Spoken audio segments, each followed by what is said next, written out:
Hi, Facebook. My name is Elizabeth Floyd, and I'm the digital and social media coordinator for the National Memorial Day concert. We are live backstage right before the dress rehearsal of the show, and I'm standing here with a Blue Star family. I'm standing here with Brent and Denise Strong. Hi, welcome to the concert. Thank you. Thank you very much. First off, Brent, can you just tell us about your service?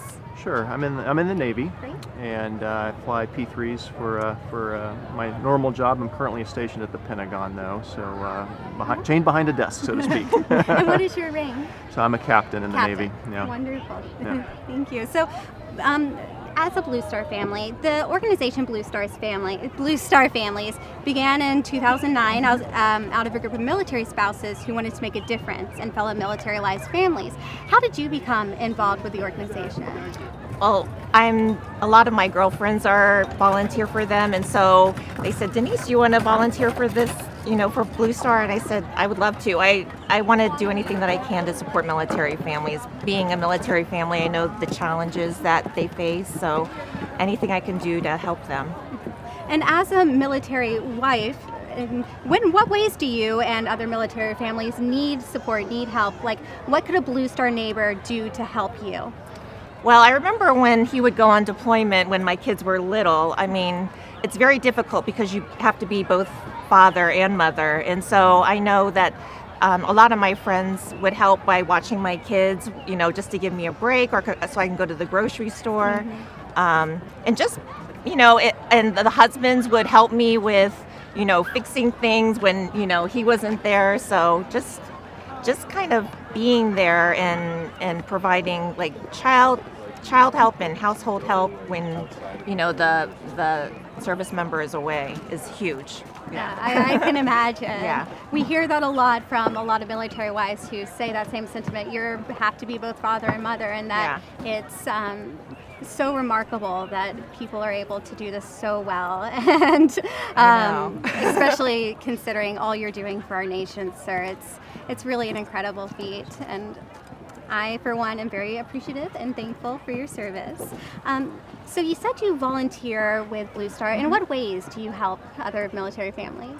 Well, Blue Star Families does lots of programs to help families. Like they have the books for children, so I think they partner with Disney, and Disney provides books, and so we hand them out at Fort Belvoir to military families. They also provide Christmas parties and just to help military life be more bearable at times, although it's not awful. Right, but some, it is challenging, and so they provide some of the positive things in life. And Blue Star Families also helps military spouses. It's very difficult to find a job when you're moving every 2 years, so they provide opportunities to network with various corporations and just help you to find a job since you're moving so much.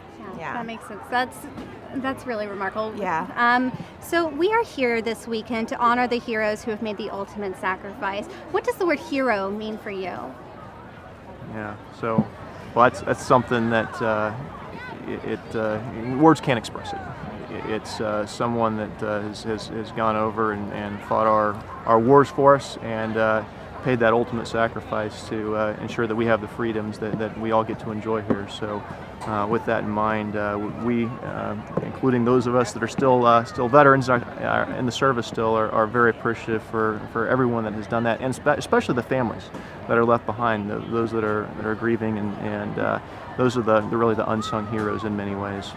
Right, and on the show tonight or tomorrow night, you're going to hear so many different stories of really incredible military families and for ways to help. So if you want to support military families as well, Blue Star Families has a remarkable resources of different ways that you can be there. Just small, simple ways to show that you're there and you can support. So check out Blue Star Families because they'll be able to help point you in the right direction.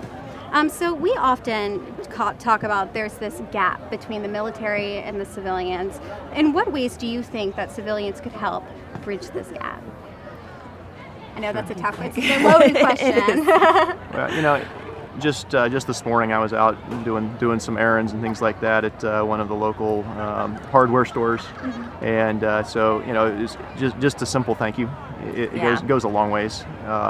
It's always good to be appreciated, and And so I think that's probably just one of the simple things, just simply saying thanks. It means a lot to me. I think it means a lot to my family as well, because it's a family affair. It's not just a single person that's in this. The whole family's in the military.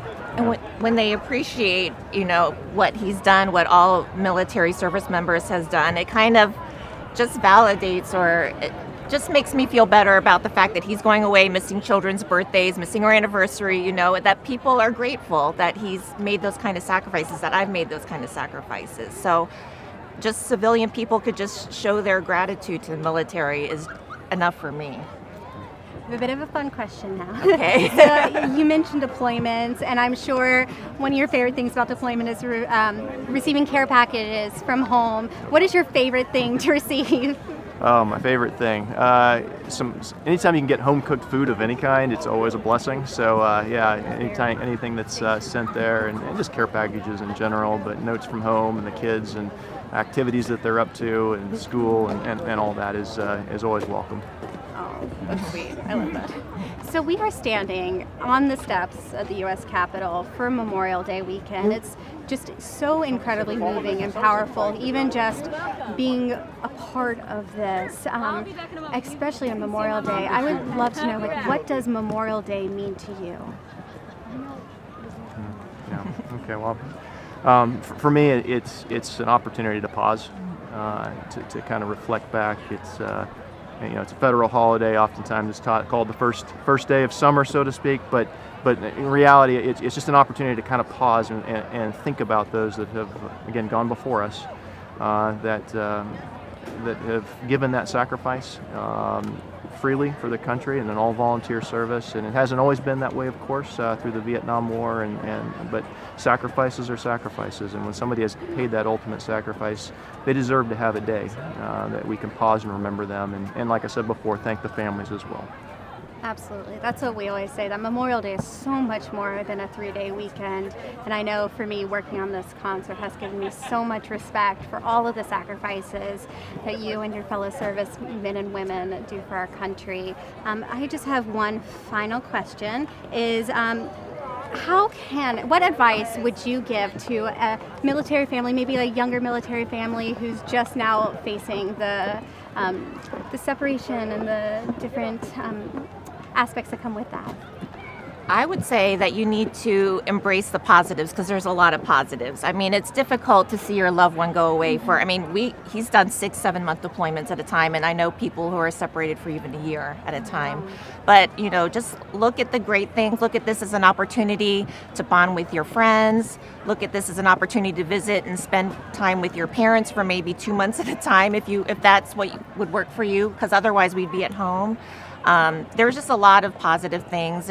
Being stationed all over the country and all over the world, that's a wonderful opportunity many people in this world don't get to have. And so there's so many great things about being military family. I mean, there's a lot of hardships too, but I'm just grateful that we've been on this journey. Yeah. Elizabeth, if I can chime in for just a second too here. So having heard what Denise has, so we've been through this approaching double-digit times. So it's been a number of times that we've been through this. But I would say that after that first couple of weeks, it's hard, kind of a little bit of a grieving time for everybody involved. A little hard to get through that. But once you're through that, get a support structure. Get through that support structure. Get the support structure. Denise, we got 4 kids. Oh, wow. And so without that helping hand, and without someone that is not there to come in and sometimes you got to have a wrench turned or a screwdriver or something like that. Put something on the top shelf. I can do it, but sometimes I can't. It's nice to have a hand. Sometimes it's nice to have a hand. And that support structure is really what has got us through time and time again. And so that's one thing I would say to That's key. Yeah. That's probably what has gotten me through our 20 years in the service, through, 4 deployments, I don't know how many, 7 cross-country moves, wow. So the spouses club, wherever, whatever kind of support structure your service has, I would say be a part of that and build those friendships and just enjoy the ride. Yeah. Well, thank you guys so much for taking a moment to speak to us tonight, and thank you so much for your service, sir. We'll be thinking of you tomorrow. Thank you. Great. And to tune in to the National Day, Memorial Day concert, check out PBS tomorrow at 8/7 Central, and we're also streaming live on Facebook at facebook.com/PBS. Thank you.